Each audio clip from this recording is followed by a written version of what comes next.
Hi, my lovely friends.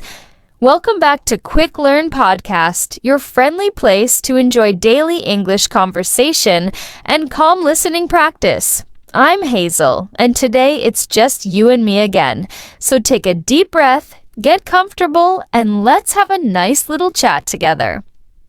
Today, I want to help you feel comfortable talking about your hometown and your local culture in English. This is something people ask about all the time, whether you're introducing yourself to someone new, meeting travelers, chatting online, or even in an interview.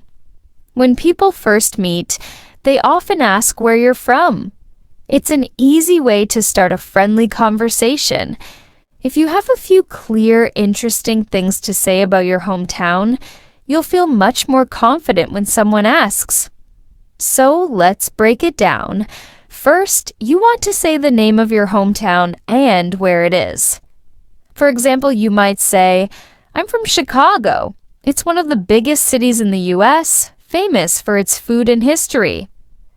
When you give just a little extra detail like what the city is famous for, your answer feels warm and complete. You're not just giving the name, you're giving the listener a little picture. Next, you can share something about the size or the feeling of your hometown. Is it big or small, busy or peaceful, modern or traditional?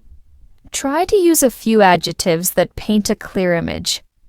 For example, you might say, it's a lively city with crowded streets and colorful markets. Or, it's a quiet town surrounded by mountains and rivers. A good way to sound more natural is to describe what people usually see or do there. For example, there are lots of street food stalls and people love to sit outside and eat with family and friends. Or, on weekends, families often go to the park or visit historical sites. One thing that always makes people smile is when you share what you love most about your hometown. You could say something like, what I love most is the local food. It's so delicious, and there's always something new to try. Or, I love how friendly people are. Everyone greets you with a smile, even if they don't know you.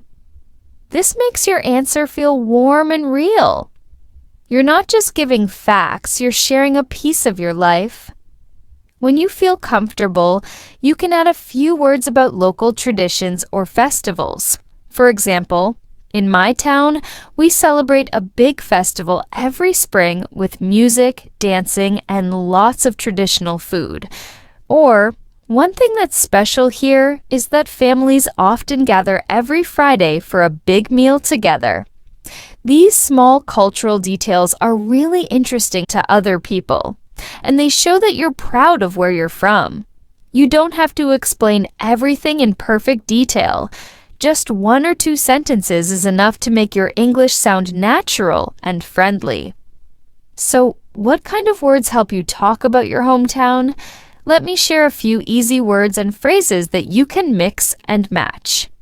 Adjectives for places: lively, busy, peaceful, traditional, modern, historic, crowded, small, huge, friendly.